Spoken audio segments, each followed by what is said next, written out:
క్రైస్త lord. అందరూ ప్రభువును రక్షకుడైన యేసయ్య అతి శ్రేష్టమైన గొప్ప నామలో హృదయపూర్వక వందనాలు. అందరు బాగున్నారా పిల్లరా? ప్రతి ఒక్కరు బాగుండాలి. ప్రతిరోజు దేవుని స్తుతించాలి. మనం బాగుంటేనే దేవుని స్తుతించగలుగుతాం. బాగా పోయినా దేవుని స్తుతించగలం, కానీ బాగుంటే ఇంకా ఎక్కువ దేవుని స్తుతించగలుగుతాం. సో మన మనసు బాగుండాలి, మన హృదయం బాగుండాలి, మన అంతరాత్మ బాగుండాలి, మన యొక్క దేహం బాగుండాలి. చాలా మంది అంటారు, ఆత్మ బాగుంటే చాలు, ప్రాణం ఎట్లా కూడా పర్లేదు అని అంటారు. కానీ బైబిల్ సెలవిస్తా ఉంది, ప్రియుడా నువ్వు అన్ని విషయములలో వర్ధిల్లాలి అని ఉంది. నీ ఆత్మ వర్ధిల్చున్న కొలది, ఎలాగండి? ఆత్మ వర్ధిల్చున్న కొలది అన్ని విషయాలలో వర్ధిల్లాలి. అంటే ఆరోగ్యం విషయంలో కూడా వర్ధిల్లాలి. ఆరోగ్యం లేకపోతే సాతానికి అవకాశం ఇచ్చేటువంటి వారు ఎంతో మంది ఉన్నారు. సో వారు విశ్వాసంలో బలంగా ఉంటేనే సాతానుని ఎదిరించగలుగుతారు. విశ్వాసంలో బలహీనంగా ఉంటే ఎదిరించలేరు. అందుకే విశ్వాసంలో బలహీనులైన వారిని బలపరచుడే అని దేవుని వాక్యం సెలవిస్తా ఉంది. ఇదేనా వాక్యం ద్వారా మనం బలం పొందటానికి, విశ్వాసం చేత మనం దేవుని స్తుతించడానికి, ఇదేనో ప్రభు మనకిచ్చిన ఈ గొప్ప సమయాన్ని బట్టి దేవుని స్తుతిస్తూ ప్రార్థన పూర్వకంగా దేవుని వాక్యం వినటానికి అందరం కూడా దేవుని సన్నిధానంలో ప్రార్థన చేసుకుందాం. మహాపరిశుద్ధుడ, మహోన్నతుడ, ఘనమైన తండ్రి, ఈ సన్నిధి కొరకు వందనాలు, స్తుతులు, స్తోత్రాలు. ఇదేనో కొన్ని వాక్యాన్ని ప్రకటిస్తూ ఉండగా దేవా నీవే తండ్రి నా ద్వారా మాట్లాడమని ప్రార్థిస్తూ ఉన్నాను. నాతో మాట్లాడండి, మాతో మాట్లాడండి, మా అందరిని బలపరచండి, సర్వసత్యంలోకి నడిపించండి, మాకు బోధించండి, మాకు వివరించండి, మాకు తెలియచేయండి. దేవా మా మనసు, మా హృదయం, ఆ తలంపులన్నీ కూడా నీ తట్టు ప్రభువా ఎత్తుచూ ఉన్నాం. అన్ని బాగుండాలి నాయన, అంతా బాగుండాలి, అందరు బాగుండాలి, ఎల్లవేళలా బాగుండాలి ప్రభువా, అన్ని వేళలా బాగుండాలి. స్తోత్రాలు. మంచి కార్యములు చేయవాడా, గొప్ప కార్యాలు చేయవాడా, ప్రతి జీవితాన్ని ఆశీర్వదించి బలపరిచి మహి పొందమని ఈ సమయ దినం కొరకు వందనాలు, స్తుతులు, స్తోత్రాలు చెల్లిస్తూ మా ప్రభువును మా రక్షకుడు యేసుక్రీస్తు వారి అతి శ్రేష్టమైన గొప్ప నామములు స్తుతించి ప్రార్థించి వేడుకొంటున్నాము తండ్రి, ఆమేన్. ఒకే పిల్లారా, ఈ దినం కూడా దేవుని వాక్యాన్ని మనం చదువుకుందాం. వాక్యము మన జీవాహారం. వాక్యం అనేటువంటిది మనం ప్రతిదినం తినాల్సినటువంటి ఆహారం. ఏ విధంగానైతే 3 పూటలు చక్కగా భోజనం చేస్తామో అలాగనే జీవాహారాన్ని కూడా మనం తినాలి. జీవాహారాన్ని చదవాలి, ధ్యానం చేయాలి, నెమరు వేయాలి. Praise the lord. అప్పుడు మన యొక్క ఆత్మకు, మన ప్రాణానికి, మన యొక్క దేహానికి ఆరోగ్యం దొరుకుతుంది. ఎస్, ఆరోగ్యం ఉండాలి పిల్లారా. ఆరోగ్యమైనటువంటిది ఆత్మకే కాదు, దేహానికే కాదు, మన ప్రాణానికి కూడా అవసరమే. ప్రాణం అనేటువంటిది దేవుని స్తుతించడానికి అర్పించుకోవాలి. ప్రాణము దేవుని స్తుతించాలి. దావీదు భక్తుడు అదే చెబుతాడు, నా ప్రాణమా యెహోవాను సనుతించుము అని అంటాడు. నా అంతరంగములోనున్న సమస్తమా అని అంటాడు. మళ్ళా అంతరంగము కూడా దేవుని స్తుతించాలి. Praise the lord. అంతరంగములో ఉన్న సమస్తమా ఆయన పరిశుద్ధమైన నామాన్ని సన్నిధించుము. మనము సంతిస్తున్న దేవుడు పరిశుద్ధుడు, పాపము లేనివాడు, నీతిమంతుడు, నీతి తప్పనివాడు, న్యాయవంతుడు, అన్యాయము లేనివాడు, కనికర సంపన్నుడు, ఏమాత్రం కఠినత్వాన్ని, క్రూరత్వాన్ని చూపించినటువంటి వాడు. ఎంతో మంది భూమి మీద అన్యాయంగా ఉంటున్నారు, అవినీతిగా ఉంటున్నారు, అపవిత్రులుగా ఉంటున్నారు. అపవిత్రుడుగా ఉన్నటువంటి వాడిని పరిశుద్ధపరచలేడు. ఎస్, వెలుగు కావాలి, చీకటి పారిపోవాలంటే, తొలగిపోవాలంటే. అలాగనే పిల్లారా, మన జీవితంలో గుడ్డివాడు నడిపించలేనట్లుగానే మనం నడిపించటానికి మంచివాడు కావాలి. యేసు ప్రభువుని గురించి మన బైబిల్లో ధ్యానం చేస్తే యేసు ప్రభు స్వయంగా చెప్పినటువంటి మాట, యోహాను సువార్త 10వ అధ్యాయము 10-11 వచనాలు మీరు చదువుకుంటే అద్భుతమైనటువంటి మాట. నేను గొర్రెలకు మంచి కాపరిని అని చెబుతా ఉన్నాను. పై చెప్పినటువంటి వాక్యాల్లో దొంగతనమును, నాశనమును, హత్యను చేయటానికి వస్తాడు తప్ప మరి దేనికి రాడు. దొంగతనం చేస్తాడు, హత్య చేస్తాడు, నాశనం చేస్తాడు. నేనైతే గొర్రెలకు జీవాన్ని ఇవ్వటానికి వచ్చాను, అది సమృద్ధిగా కలిగి ఉండటానికి వచ్చాను అని చెప్పాడు. నేను గొర్రెలకు మంచి కాపరిని. మంచి కాపరి తన గొర్రెల కొరకు తన ప్రాణం పెడతాడు అని చెప్పాడు. యేసుక్రీస్తు వారు మన కొరకు ప్రాణం పెట్టాడు పిల్లారా. Jesus Christ laid his life for you and he sacrificed himself as a living sacrifice for you and for me. Today the lord is our good shepherd. యేసుక్రీస్తే మంచి కాపరై ఉన్నాడు. బైబిల్ గ్రంథంలో కొన్ని వాక్యాలని మనం ఇద్దరు చదువుకుందాం. యోహాను సువార్త చదవండి దయచేసి. బైబిల్ గ్రంథంలో దేవుని వాక్యం స్పష్టంగా మనతో సెలవిస్తా ఉంది పిల్లారా. జాన్స్ గాస్పల్ చాలా అద్భుతమైనటువంటి విషయాల్ని పరిశుద్ధాత్మ దేవుడు ఇదను మనతో మాట్లాడబోతూ ఉన్నాడు. God is going to speak with us today. 6వ అధ్యాయము 36 వచ్చిన దగ్గర నుంచి చదువుకుందాం. యోహాను సువార్త 6వ అధ్యాయము 31 వచ్చిన దగ్గర నుండి. John's gospel chapter 6 verse 31 onwards. భుజించుటకు పరలోకములోండి ఆయన ఆహారము వారికి అనుగ్రహించెను అని వ్రాయబడినట్లు మన పితరులు అరణ్యములో మన్నాను భుజించిరని ఆయనతో చెప్పిరి. వావ్, చూసారా? వీళ్ళు ఏమంటున్నారంటే పరలోకములో నుండి ఆయన ఆహారం వారికి అనుగ్రహించాడు అని చెబుతా ఉన్నారు. అది సత్యము కాదు అన్నట్లుగా యేసు ప్రభు వారు చెబుతా ఉన్నారు పిల్లారా. పరలోకములో నుండి మన్నా ఇవ్వబడలేదు వాళ్ళకి. ఎక్కడి నుండి ఇవ్వబడింది? 32 వచ్చును. కాబట్టి యేసు పరలోకము నుండి వచ్చు జీవాహారము మోషే మీకు ఇయ్యలేదు. యేసు ప్రభు ఏమన్నాడంటే మోషే పరలోకము నుండి వచ్చే జీవాహారం ఇవ్వలా. అది భూ సంబంధమైన ఆహారము, అది ప్రకృతి సంబంధమైన ఆహారము. ఈ భూమిలో ఈ ప్రకృతిలో నుండే దేవుడు మీకు అనుగ్రహించాడు దానిని. అది శరీరానికి అవసరమైనటువంటిది. దేవునికి స్తోత్రం. శరీర సంబంధమైనటువంటి ఆహారం. ఇంకేమంటున్నాడంటే నా తండ్రియే పరలోకములో నుండి వచ్చు నిజమైన ఆహారము మీకు అనుగ్రహించుచూ ఉన్నాడు. నా తండ్రి పరలోకము నుండి వచ్చినటువంటి నిజమైన ఆహారాన్ని మీకు ఇస్తా ఉన్నాడు. Jesus then said to them, truly truly I say to you, it was not Moses who gave you the bread from heaven, but my Father gives you the true bread from heaven. పరలోకములో నుండి, from the heaven, పరలోకములో నుండి నిజమైన ఆహారము తండ్రి ఇస్తాడు అని చెబుతూ ఇంకేం చెబుతూ ఉన్నాడు? యోహాను సువార్త 6వ అధ్యాయం 33 వచనంలో. నావు ఇప్పుడు 33 చదువుదా. పరలోకము నుండి దిగి వచ్చి లోకమునకు జీవమునిచ్చున్నది దేవుడు అనుగ్రహించు ఆహారమై ఉన్నదని మీతో నిశ్చయముగా చెప్పుచూ ఉన్నానని వారితో చెప్పెను. పరలోకములో నుండి దిగి వచ్చి లోకమునకు జీవమునిచ్చున్నది దేవుడు అనుగ్రహించు ఆహారము. పరలోకములో నుండి వచ్చి మనుషులకు జీవాన్ని ఇచ్చేది అది దేవుడిచ్చు ఆహారము అని యేసు ప్రభువు చెబుతా ఉన్నారు పిల్లారా. For the bread of God he who comes down from heaven and gives life to the world. ఈ లోకానికి జీవాన్ని ఇస్తుంది పిల్లారా. లోకానికే, ఒక మనుషునికి, ఒక మతానికి, ఒక కులానికి కాదు పిల్లారా. లోకమంతటికి ఇచ్చేటువంటి జీవాహారము. Praise the lord. 34 వచ్చును 6వ అధ్యాయం యోహాను సువార్త 6వ అధ్యాయం 34 చదువుతాం ఇప్పుడు. కావున వారు ప్రభువా ఈ ఆహారం ఎల్లప్పుడూ మాకు అనుగ్రహించుము అని అనిరి. అందుకు యేసు వారితో ఇట్లనెను, జీవాహారము నేనే. నా యందుకు వచ్చువాడు ఏమాత్రమును ఆకలి కొనడు, నా యందు విశ్వాసముంచువాడు ఎప్పుడును దప్పికొనడు. Wow. Jesus said to them, I am the bread of life. Whoever comes to me shall not hunger, and whoever believes in me shall never thirst. John's Gospel chapter 6 verse 35 and 36. But I said to you that you have seen me and yet do not believe. విశ్వసించువాడే నిత్య జీవము గలవాడు, జీవాహారమును నేనే. I am the living bread. I am the bread of life. యేసు క్రీస్తు వారు నిజమైన ఆహారం పిల్లరా. The real bread. మోషే ఆహారాన్ని పరలోకములో నుండి కుమ్మరించాడు అని వాళ్ళు నమ్ముతా ఉన్నారు. దేవుడు ఇచ్చాడని నమ్ముతున్నారు. కానీ నిజమైన ఆహారము, జీవాహారము యేసు క్రీస్తు ప్రభు అని దేవుని వాక్యం సెలవిస్తా ఉంది. జీవాన్ని ఇచ్చేది నిజమైన ఆహారము యేసు క్రీస్తే.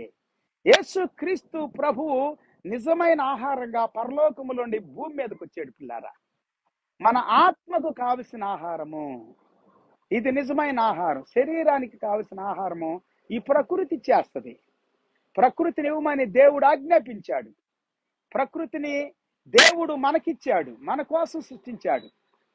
ప్రకృతిలో ఉన్నటువంటిది అంతా కూడా సూర్య చంద్ర నక్షత్రాలు, ఆకాశ మహాకాశాలు, దాంట్లో ఉన్నవన్నీ కూడా, ఈ భూమిలోని సమస్తం, సముద్రం దాంట్లో సమస్తం, చెట్లు చేమలు పుట్టలు, గుట్టలు, లోయలు, కొండలు, పక్షులు అన్ని కూడా, సమస్తము కూడా దేవుడు మనకి ఆహారంగా ఇచ్చాడు పిల్లారా. దేవునికి స్తోత్రం. దేవుడిచ్చినటువంటి ఆహారము ఈ లోకములో అన్నిటికంటే కూడా గొప్పది. ఆమేన్. అన్నిటికంటే గొప్పది పిల్లారా. మనిషి దెబ్బెంపట పడుతున్నాడు, ఆహారాన్ని పాడు చేస్తున్నాడు, ఆహారాన్ని ధ్వంసం చేస్తున్నాడు, ఈ ప్రకృతి అంతా ధ్వంసం చేస్తున్నాడు. తన యొక్క జానుడు పొట్ట కోసం, వారి కడుపే వారి దేవుడు అని వాక్యం సెలవిస్తా ఉంది. ఆహారాన్ని సంపాదించుకోవటానికి, వారి కుటుంబాన్ని, వారి తరతరాల పిల్లల్ని పోషించుకోవటానికి కోట్లాది రూపాయలు, లక్షలాది కోట్లు సంపాదించుకుంటున్నారు రాజకీయ నాయకులు, అధికారులు, వ్యాపారవేత్తలు, స్వార్థపరులు, అవినీతి పరులు, మోసగాళ్ళు, అబద్ధికులు, దొంగలు, వ్యభిచారులు, నరహంతకులు. ఆమేన్. వీళ్ళందరూ కూడా జానుడు పట్టు కోసం 6 అడుగుల భూమి కోసం చనిపోతే పాతి పెట్టబడటానికి, ఈ భూమి మీద బ్రతికినంతకాలం జానుడే పొట్ట, దానికోసం విచ్చలవిడిగా మోసాలు చేస్తున్నారు, అబద్ధాలు ఆడుతున్నారు, దొంగతనాలు చేస్తున్నారు, మనుషులను బాధ పెడుతున్నారు. కడుపే దేవుడైపోయింది పిల్లారా. ఈ లోక సంబంధమైన ఆహారం కొరకు ఆరాట పడుతున్నారు, ప్రయాస పడుతున్నారు. యేసు ప్రభువారు అంటున్నారు యోహాను సువార్త 6వ అధ్యాయం 50వ వచనములో, దీనిని తినువాడు చావకుండునట్లు పరలోకము నుండి దిగివచ్చిన జీవాహారం ఇదే. పరలోకము నుండి దిగివచ్చిన ఆహారమును నేనే, జీవాహారమును నేనే. పరలోకము నుండి దిగివచ్చిన జీవాహారమును నేనే. ఎవడైనా ఈ ఆహారం భుజించితే వాడెల్లప్పుడూ జీవించును. మరియు నేనిచ్చు ఆహారం లోకమునకు జీవము కొరకైన నా శరీరమే అని నిశ్చయముగా చెప్పుచున్నాను అని చెప్పాడు. యేసు క్రీస్తు వారి యొక్క శరీరం పిల్లారా, ఆయన శరీరాన్ని అర్పించాడు.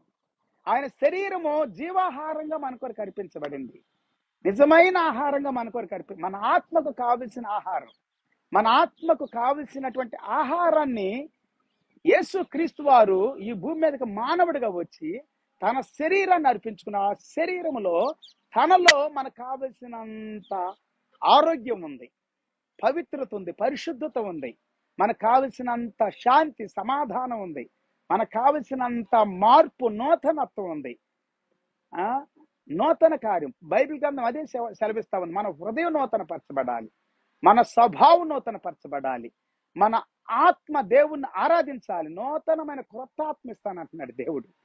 అలాగనే మన మనసు నూతన పరచబడాలి. అనేకమైనటువంటి గ్రంథాలు ఈ భూమి మీద ఎంతో మంది రాశారు పిల్లారా. కొన్ని వేల గ్రంథాలు రాశారు, ఒక్కొక్కళ్ళు కొన్ని వందల గ్రంథాలు రాసుకుంటూ వచ్చి అట్లా కొన్ని వేలు, కొన్ని లక్షలు అయినాయి. అన్ని గ్రంథాలు, అన్ని పుస్తకాలు ఏం చేయాల్సి వస్తుంది అంటే దానికి కావలసినటువంటి ఇన్ఫర్మేషన్ తెలియజేస్తా ఉన్నాయి. అవి తెలియజేస్తుంది అదే, నువ్వు ఇది చేస్తే ఇలాగుంటుంది, ఇది చేస్తే ఇలాగుంటుంది, ఇది చేస్తే ఇలాగుంటుంది, ఇది చేస్తే ఇలాగుంటుంది అని తెలియజేస్తామండి. ఇంకా కొన్ని గ్రంథాలు ఎట్లా రాసే, రీఫార్మేషన్ అంటే మనుషుల్ని రీఫార్మ్ చేస్తామండి, ఫార్మేషన్ చేస్తామండి, దాంట్లో రీఫార్మ్ చేస్తామండి. ఇంకా దేవుని వాక్యాన్ని గురించి మనం చెప్పుకుంటే అన్ని గ్రంథాల కంటే కూడా దేవుని వాక్యమే మనం నూతన పరుస్తూ ఉంది, ట్రాన్స్ఫార్మేషన్ ఇస్తా ఉంది.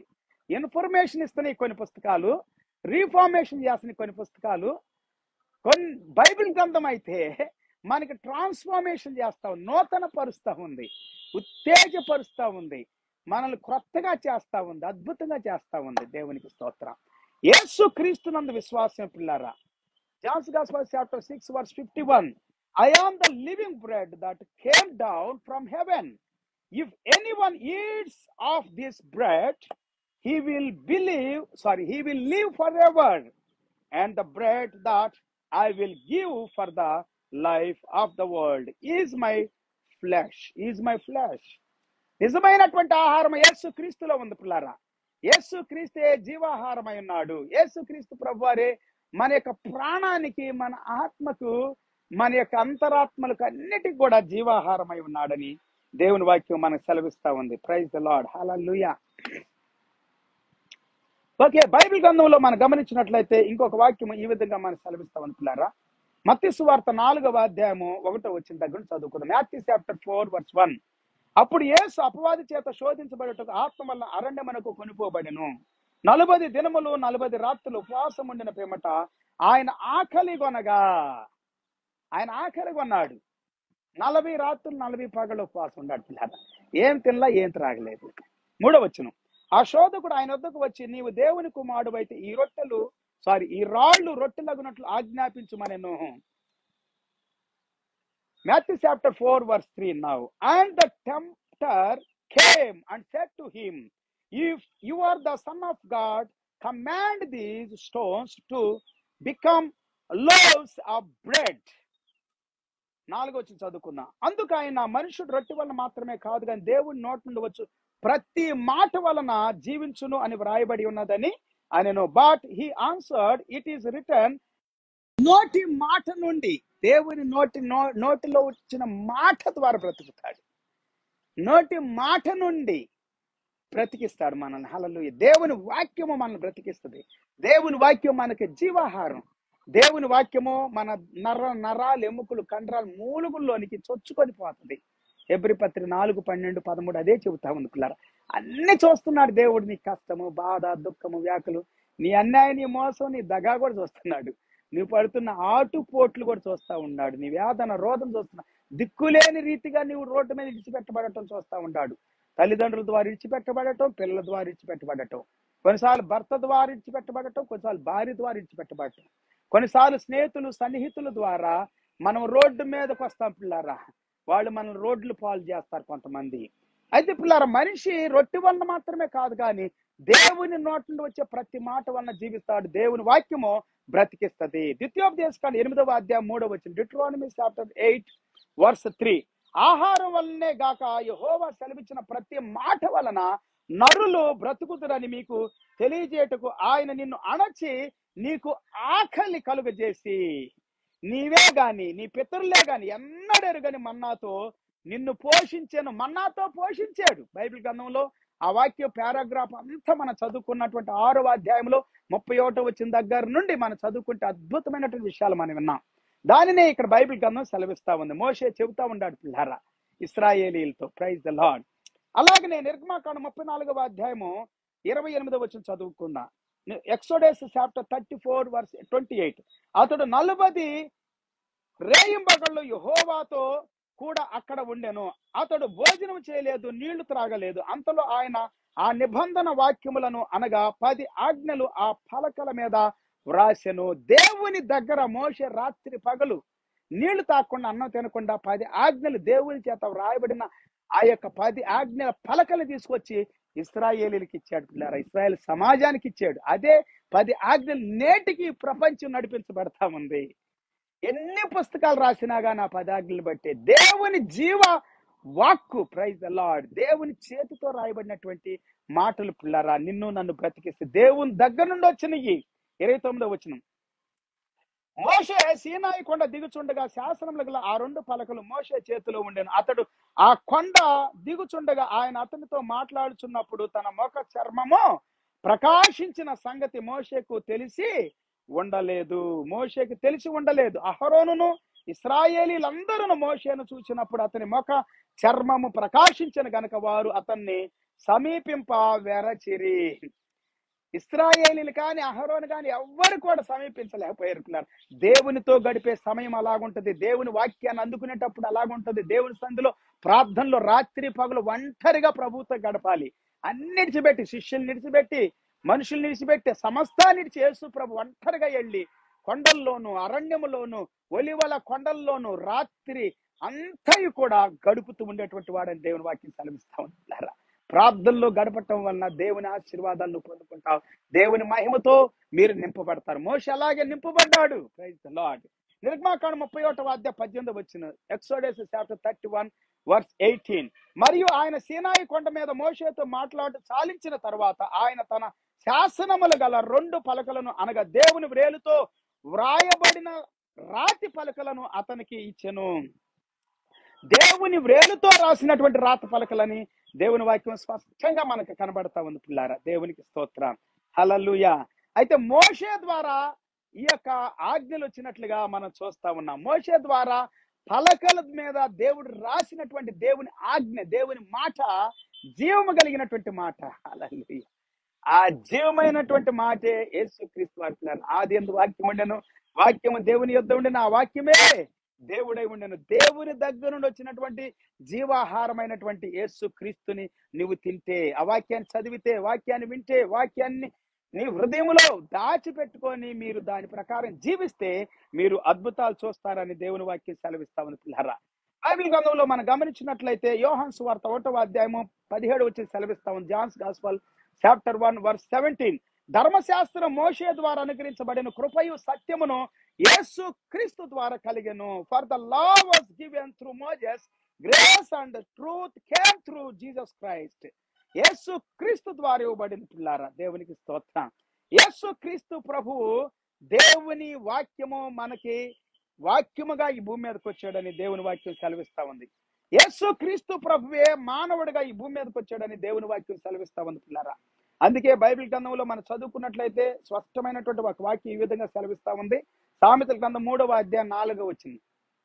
ప్రోవెర్బ్స్ చాప్టర్ 3 వర్స్ 4. అప్పుడు దేవుని దృష్టి యందును మానవుల దృష్టి యందును నీవు దయనొంది మంచివాడు అని అనిపించుకొందువు. నీ స్వబుద్ధిని ఆధారం చేసుకొనక నీ పూర్ణ హృదయముతో యెహోవా యందు నమ్మకముంచుము. Praise the lord. దేవుని యందు విశ్వాసం ఉంచాలి, నమ్మకం ఉంచాలి. దేవుని వెంబడించాలి. స్వబుద్ధిని ఆలోచన చేసుకోవద్దు, జ్ఞానాన్ని ఆలోచన చేసుకోవద్దు. లోక సంబంధమైనటువంటి జ్ఞానము, తెలివి, బుద్ధి, వివేకము, ఐశ్వర్యము, అందము, ఆట పాటలు వీటన్నిటి చూసి విర్రవేగవద్దు. అజ్ఞానిగా మూర్ఖంగా ఉండొద్దు. దేవుని యందు విశ్వాసం ఉంచండి. హల్లెలూయా. విశ్వాసం ఉంచడం ద్వారా దేవుడు మన జీవితాల్లో అద్భుతాలు చేస్తాడని బైబిల్ గ్రంథం మనకు స్పష్టంగా సెలవిస్తా ఉంది పిల్లారా.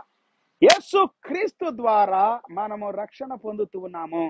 యేసు క్రీస్తు జీవాహారం ద్వారా మనము తృప్తిపరచబడుతూ ఉన్నాము. నిజమైన ఆహారం యేసు ప్రభువే. 1 కొరింథీ పత్రిక 10వ అధ్యాయం 3వ వచనం ఈ విధంగా సెలవిస్తా ఉంది. 1 కొరింథియన్స్ చాప్టర్ 10 వర్స్ 3. అందరూ ఆత్మ సంబంధమైన ఒకే ఆహారమును భుజించిరి, అందరూ ఆత్మ సంబంధమైన ఒకే పానీయమును పానము చేసిరి. ఏలైనగా తమ్మును వెంబడించిన ఆత్మ సంబంధమైన బండలోనిది త్రాగిరి. ఆ బండ క్రీస్తే. దేవునికి స్తోత్రం. సమరయ స్త్రీ దగ్గర కూడా యేసు ప్రభువారు చెబుతారు, ఇదిగో నేనే జీవజలమని ఉన్నాను. Praise the lord. నేనిచ్చిన నీళ్లు త్రాగువాడు ఎన్నడూ దప్పికొనడు అని చెబుతా ఉన్నాడు. దేవునికి స్తోత్రం. ఆయన జీవజలమైనటువంటి వాడు పిల్లారా. యేసు క్రీస్తునందు విశ్వాసం మనకి నిత్య జీవాన్ని ఇస్తా ఉంది. యేసు క్రీస్తునందు విశ్వాసం మన పాపం నుండి మనం విమోచిస్తా ఉంది. మనం ఎప్పుడైతే విశ్వాసం ఉంచుతామో అజ్ఞానం తొలగిపోయింది, అంధత్వం తొలగిపోయింది, మూర్ఖత్వం తొలగిపోయింది, మొండితనం తొలగిపోయింది, క్రూరత్వం, నీచత్వం తొలగిపోయింది. మనం నిజమైన ఆహారాన్ని తింటా ఉన్నప్పుడు బలం వస్తుంది మనకి. ఆమేన్. నీ గురించి ప్రజలు ఎన్నో మాట్లాడుతూ ఉంటారు. నువ్వు నమ్ముకున్నప్పుడు దేవుని దగ్గరకు వస్తా ఉన్నప్పుడు. యేసు ప్రభు తన శరీరాన్ని ఎలాగ తిన్నిస్తాడని చెప్పి కొంతమంది దూరం అయిపోయారు. ఆ దినాల్లో కూడా, ఈ దినాల్లో కూడా చాలా మంది శరీర సంబంధంగా ఆలోచిస్తా ఉన్నారు పిల్లారా. నిజమైన ఆహారము వాక్యమైన మానవుడిగా వచ్చాడు, రక్షకుడిగా వచ్చాడు, నీకోసము శరీరధారిగా వచ్చాడు, విమోచకుడిగా వచ్చాడు, రక్త మాంసాల్లో పాలివాడ ఇచ్చాడు పిల్లారా. ఆయన శరీరము నిజమైన ఆహారము, ఆయన రక్తము నిజమైన పానము. Praise the lord. మనల్ని నిజంగా పవిత్రపరిచిద్ది, బలపరిచిద్ది, దీవించిద్ది, శక్తితో నింపిద్ది, ఆరోగ్యంతో. ఇంకా ఎంతమంది అయితే అనారోగ్యంతో ఉన్నారు, బాధపడుతూ ఉన్నారు, కృంగిపోయిన స్థితిలో ఉన్నారు. మనుషులు పెట్టిన బాధల చేత ఎంతో మంది నీ గురించి చెడుగా మాట్లాడతారు, హీనంగా మాట్లాడతారు, అవమానకరంగా మాట్లాడతారు, నీ మీద ఎన్నో రకాలుగా నిందలు మోపుతారు పిల్లారా. భయపడొద్దు. ఎవ్వడు నిన్నేం చేయలేడు. నిందలకు భయపడొద్దు, మనుషులకు భయపడొద్దు, లోకానికి భయపడొద్దు, దేవునికి భయపడండి. యేసు క్రీస్తునందు విశ్వాసం ఉంచండి. నిజమైన ఆహారమైనటువంటి క్రీస్తు ఈ దినం మిమ్మల్ని బ్రతికిస్తాడు, జీవింపజేస్తాడు, ఆరోగ్యవంతులుగా చేస్తాడు. మీలో ఉన్న అవమానం కొట్టివేస్తాడు, మీలో ఉన్నటువంటి నిందను తీసివేస్తాడు. మీ మీద ఉన్నటువంటి ప్రతి విధమైన నింద, అవమానం యేసు నామములో తొలగిపోవును గాక. ప్రతి దురాత్మ శక్తులు, దైవ శక్తులు, చీకటాత్మలు గద్దించబడును గాక. ఇప్పుడే విడుదల, స్వస్థత, ఆరోగ్యం కలుగును గాక. పరిశుద్ధాత్మ సన్నిధి, అభిషేకం మీ కుటుంబాన్ని, మీ జీవితాన్ని నింపును గాక. ఏ విషయంలో కృంగిపోవద్దు పిల్లారా. యేసు ప్రభు దగ్గరికి రండి, విశ్వాసం ఉంచండి. చాలా మంది విశ్వాసం ఉంచక ఇంకా లోకంలో పాపంలో జీవిస్తా ఉన్నారు, ఇంకా అనారోగ్య పాలైపోతా ఉన్నారు, ఇంకా నానా రకాలైనటువంటి శోధలకు గురవుతున్నారు. కొంతమంది మనుషులు మిమ్మల్ని భయపెడతారు, బెదిరిస్తారు, కులమని, మతమని, స్వదేశమని, పరాయి దేశమని, పరాయి దేవుడని, పరాయి భక్తులని ఇట్లా చెబుతా ఉంటారు పిల్లారా. ఈ భూమి అంతా దేవుందే, భూమిలో సమస్తం దేవుందే, ఆకాశ మహాకాశాలు దేవుని. దేవుని సృష్టి ఈ దినం నిన్ను దర్శిస్తా ఉంది. దేవుడు దేవుడు తన సృష్టి ద్వారా కూడా నీతో మాట్లాడుతూ ఉన్నాడు. Praise the lord. దేవుని ఆత్మ ద్వారా మాట్లాడుతూ ఉన్నాడు. దేవుడు నిన్ను దర్శిస్తూ దేవుని దగ్గరికి ఆకర్షిస్తా ఉండి అన్ని కూడా ప్రతిదీ కూడా దేవుని మాటకు లోబడతా ఉంది. అన్ని కూడా దేవుణ్ణి ఆరాధిస్తా ఉన్నాయి, దేవుణ్ణి ఆరాధించమని చెబుతా ఉన్నాయి పిల్లారా. మనం వినట్లా ప్రకృతి మాట వింటలా, కొన్నిసార్లు ప్రకృతి చెబుతా ఉంది, గాలి తుఫాను ద్వారా చెబుతా ఉంది, వరదల ద్వారా చెబుతా ఉంది, భూకంపాల ద్వారా చెబుతా ఉంది, నానా రకాల సునామీల ద్వారా చెబుతా ఉంది.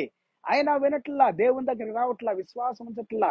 కొన్నిసార్లు అనారోగ్యముల ద్వారా, కొన్నిసార్లు అవిశ్వాసంతో మనం కురింగిపోయిన స్థితిలోనికి వెళ్ళిపోయి నానా రకాలుగా మన జీవితాన్ని పతనం చేసుకుంటాం, పాడు చేసుకుంటాం. అనేకమైనటువంటి శాపగ్రస్తమైనటువంటి పనులు చేస్తాం. కొంతమంది హత్యలు చేస్తారు, మానభంగాలు చేస్తారు, కొంతమంది దోచుకుంటారు, మోసాలు చేస్తారు, అబద్ధాలు ఆడతారు. ఇలాంటి ద్వారా కూడా, ఇలాంటి కార్యాల ద్వారా కూడా, క్రియల ద్వారా కూడా, మోసం ద్వారా, పాపం ద్వారా చెడిపోయే స్వభావం నీలో ఉంటుంది. ఈ మధ్యకాలం ఒక స్త్రీ, చాలా గొప్ప స్త్రీ, ఆమె మంచి ధనవంతురాలు కూడా, తన భర్త కూడా గొప్ప ధనవంతుడే, కానీ ఏమైందో తెలియదు, కానీ తన బిడ్డను చంపేసింది తన చేతులతో. పిల్లలు భయంకరంగా. ఏమి లాభం ఎంత ధనం ఉండా, పాపము ఊరకనే ఉంటుంది అనుకుంటున్నారా? చేసిన తప్పు పట్టించింది ఆమెని. చిన్న క్లూ దొరికితే చాలు, తప్పంతా తేగలాగితే డొంక అంత కదిలి అంటారు చూడండి, కదులుతుంది అంటారు చూడండి, అట్లాగా చిన్న డౌట్ వచ్చింది ఆ హోటల్లో ఉన్నటువంటి వాళ్ళకి. ఎందుకు? సో ఆ డౌట్ ఏం చేసింది, ఆమెను పట్టించింది. అనేక సార్లు పిల్లరా, పాపం అనేటువంటి, తప్పు అనేటువంటిది నీ జీవితాన్ని ఏలుబడి చేస్తూ ఉంటది. పాపం ఏలుబడి చేయనీయకండి. కుమారుడు మిమ్మల్ని స్వతంత్రులుగా చేస్తే మీరు నిజముగా స్వతంత్రులు అవుతారు. పాపము చేయ ప్రతి వాడు పాపానికి దాసుడు. పాపము నుండి విడిపించడానికి యేసు ప్రభు వచ్చాడు. ఈ దినమే నీలో ఏదైనా రహస్యమైన పాపం ఉంటే, దేవునికి విరోధమైన పాపం ఉంటే, దేవుని దగ్గరికి రానియకుండా అవిశ్వాసపు శక్తులు ఏమన్నా నిన్ను బంధించుంటే, వాటిని విడుదల కావాలంటే యేసు ప్రభు నందు విశ్వాసం ఉంచండి.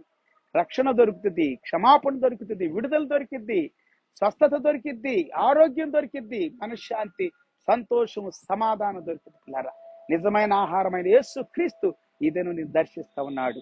మిమ్మల్ని రమ్మని ఆహ్వానిస్తూ ఉన్నాడు. ప్రభు దగ్గరికి రండి, రక్షణ పొందండి, రక్షణ పొందండి పిల్లారా. రక్షణ గొప్పదన్నిటికంటే కూడా. ఏది ఉండా వ్యర్థమే ఈ భూమి మీద రక్షణ లేకుండా. రక్షణ ఉంటే అన్ని కలిగి ఉంటాం పిల్లారా. దేవుని వాక్యం సెలవిస్తూ, మొదట దేవుని నీతిని, దేవుని రాజ్యాన్ని వెతకండి, అప్పుడు అవన్నీ మీకు అనుగ్రహించబడతాయి. ఏది కావాలంటే అది. మీ అవసరాలన్నీ కూడా మత్తయి సువార్త 6వ అధ్యాయం 33వ వచనం 34వ వచనంలో అద్భుతమైనటువంటి విషయాలు. ఇదేనో పరిశుద్ధాత్మ దేవుడు మాట్లాడతాడు. నిజమైన ఆహారమైన యేసు దగ్గర మీకు కావలసినంత ఆరోగ్యం ఉంది, సంతోషం ఉంది, సమాధానం ఉంది, విడుదల ఉంది. క్రైస్త లార్డ్. ప్రార్థన చేసుకుందాం. మహాపరిశుద్ధుడా, మహోన్నతుడా, ఘనమైన తండ్రి, ఈ దినం తమ హృదయాలలో గుచ్చబడినటువంటి వారై, తమ హృదయాల్లో ఒప్పుకోలు కలిగినటువంటి వారై, పాపపు ఒప్పుకోలు ప్రభువా, ఆ బిడ్డల యొక్క జీవితాలు దీవించబడును గాక. వారు రక్షణ పొందుదురు గాక, విడుదల పొందుదురు గాక, స్వస్థత పొందుదురు గాక. వారి కుటుంబాలు, వారి జీవితాలు దీవించబడును గాక. గొప్పగా దీవించండి నాయన. ఎంతమంది అయితే అనారోగ్యంతో, బాధతో, నిందలతో, అవమానాలతో ఉన్నారు, వారందరిని విడిపించండి. జీవాహారమైన తండ్రి, జీవజలమైన తండ్రి, ఈ సన్నిధిని కృప బహు బలంగా బిడ్డలతో ఉంచి నడిపించి మహిమ ఘనత నీవే పొందమని, ఈ దినదీవులతో నింపమని ప్రార్థిస్తూ, మా భూమిలో సమస్తాన్ని మాకిచ్చావు తండ్రి. ప్రకృతిని, దాంట్లో సమస్తం మాకిచ్చావు. అందుని బట్టి నీకు వందనాలు, స్తోత్రాలు.